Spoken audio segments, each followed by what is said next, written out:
Chinese civilization, refined over 5,000 years, is one of the world's oldest civilizations and the only one that has survived without extinction.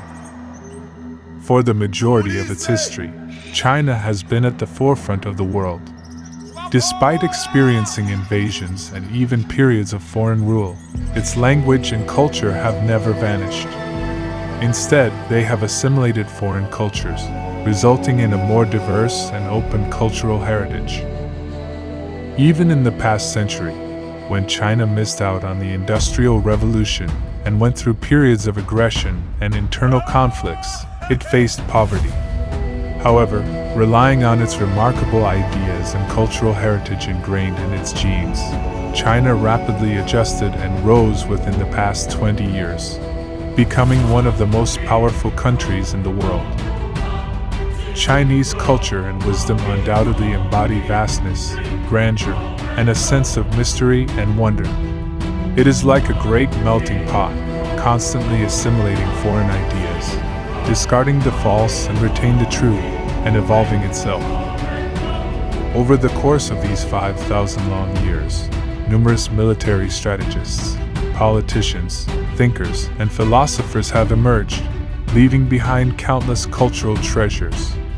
Today, let us together delve into the mysterious wisdom of the East through surviving fables, allegories, and historical allusions. Studying ancient Eastern wisdom helps unlock the door to thinking, broaden horizons, and add another dimension to problem solving.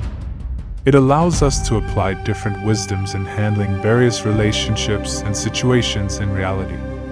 By combining the wisdom of the East and the West, one can excel in strategic planning and surpass others. Dagu flood control is a mythical legend from ancient times, dating back to the era of great floods. Dagu is the most renowned hero of flood control in ancient China. During the reign of Emperor Yao, the central region was plagued by vast and boundless floods, submerging crops, hills, and people's houses. Many people were displaced, and some were forced to leave their hometowns, facing immense hardships caused by the water calamity. In this situation, Emperor Yao was determined to eliminate the floods and began searching for someone capable of managing them. One day, he asked his ministers, "Dear ministers, the flood disaster is upon us, and people are suffering greatly. We must bring this flooding under control. Who do you think can take up this great task?" The ministers and tribal leaders all recommended Gun. Although Emperor Yao had doubts about Gun's trustworthiness, there were no other suitable candidates at the moment. Therefore, he temporarily entrusted Gun with the task of flood control. Dagu worked on flood control for 9 years, but the waters showed no sign of receding. Not only was he unable to find a solution, but he also became indifferent and unproductive. Later, when Emperor Shun ascended the throne and began to handle state affairs, his primary concern was also flood control.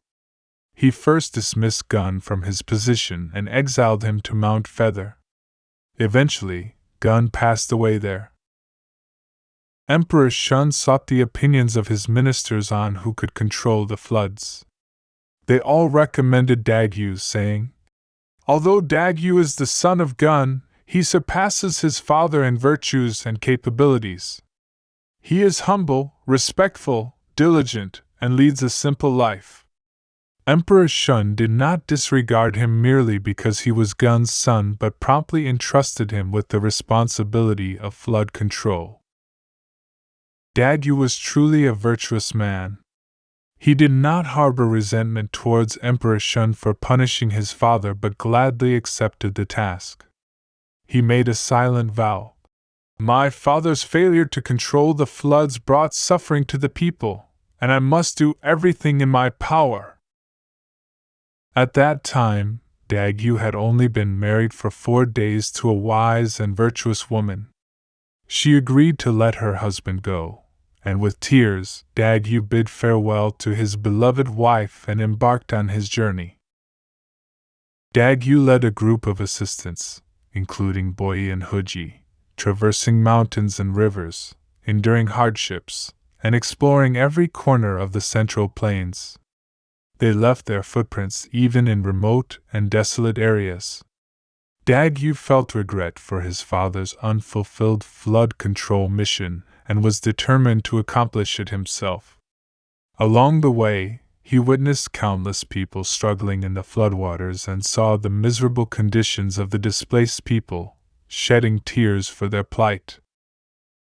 With a measuring rope in his left hand and a carpenter's square in his right, Yu surveyed every area he visited. He learned from his father's mistake of blocking the waters and invented a new method of flood control that involved dredging and guiding the waters to flow smoothly to the east and into the sea. Whenever he identified an area that needed attention, he mobilized the people of various tribes to work on the projects. Whenever the water projects began, he labored with the people day and night, eating and sleeping at the construction sites.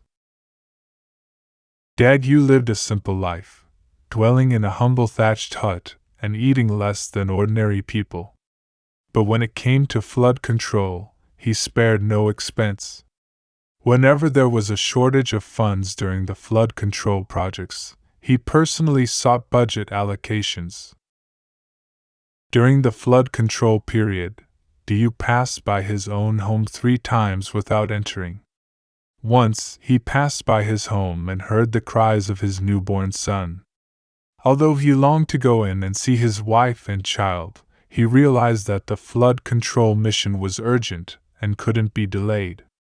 With tears in his eyes, he performed a ceremonial gesture at the entrance and hurriedly rode away. Dad Yu managed the diverse terrain of China as a unified whole, adhering to the principles of following the water's natural course, and dredging the higher areas and guiding the lower areas. Based on the specific topography, it took him 13 years to complete the arduous task.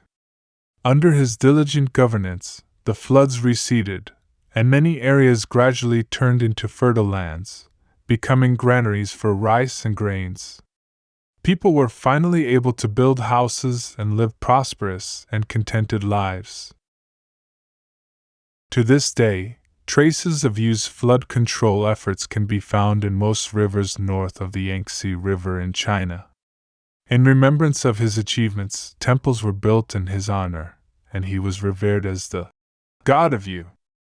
Entire China came to be known as Yu's area, meaning the place where Yu once governed.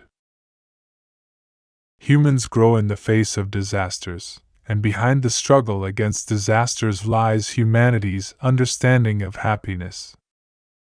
In the history of world civilization, the legend of the Prehistoric Great Flood has widely circulated, telling the story of the northern hemisphere of the prehistoric Earth suddenly surrounded by an unknown flood, with the land submerged and all living beings engulfed. While some people consider the prehistoric Great Flood as a result of human imagination and association, many others believe it to be a factual event. Research indicates that legends about the prehistoric Great Flood can be found in 254 major ethnic groups and 84 language regions around the world, including China, Mesopotamia, Greece, India, and the Maya civilization. This indicates that humanity may indeed have experienced a global catastrophic flood in ancient times. Among the various myths and legends, Yu the Great's flood control and Noah's Ark have had the most significant influence in China and the West, respectively. Noah's Ark reflects human reliance on God, the instinct to seek advantages and avoid harm, the compassionate religious spirit, and the brutal law of the jungle. From the perspective of happiness, Yu the Great's flood control reveals the concept of humanism in Chinese culture, while Noah's Ark reflects the concept of God-based happiness in Western civilization. In Chinese culture, Everything in the universe is interconnected, and humans are an integral part of it. People can directly participate in transforming the world. With humans at the center of the universe, this philosophy shows respect for human life and human values. On the other hand, the West had long been rooted in theism until the Renaissance, which marked a shift towards humanism.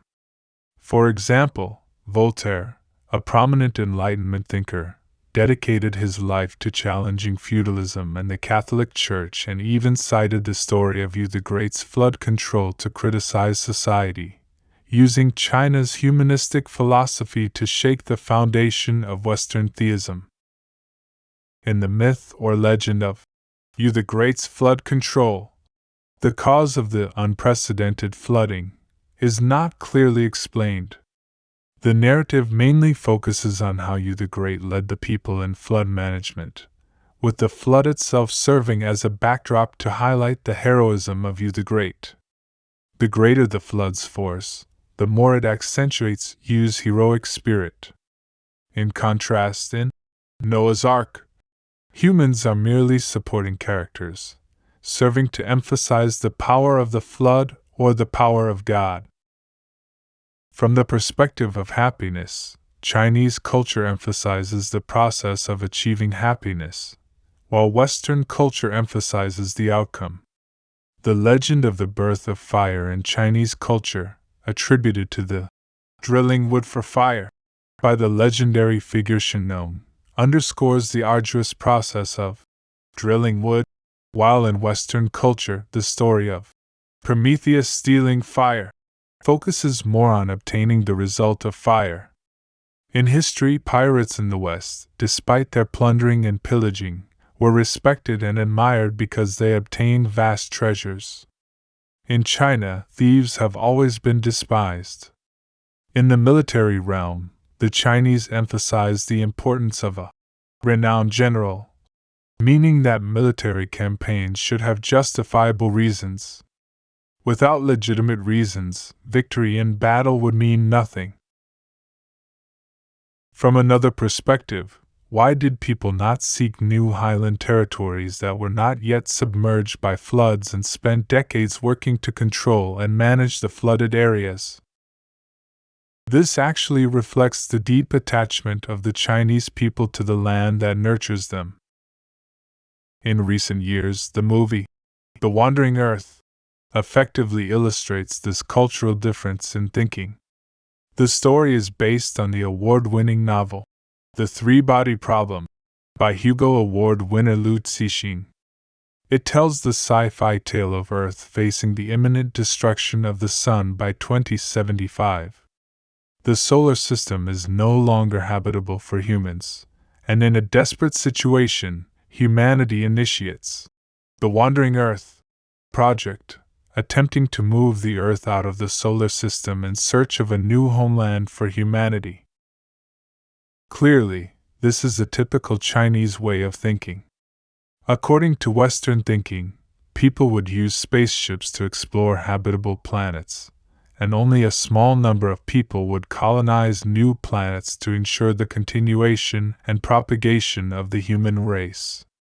The idea of using 10,000 super thrusters to push the Earth out of its orbit, and wandering through space for 2,500 years before reaching another habitable star system, not only reflects the Chinese tradition of caring for the weak and not abandoning anyone, but also shows the deep attachment to the land that nurtures them.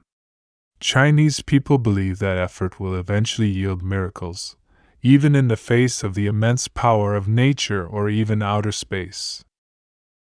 It is challenging to conclude which thinking style, Eastern or Western, is better.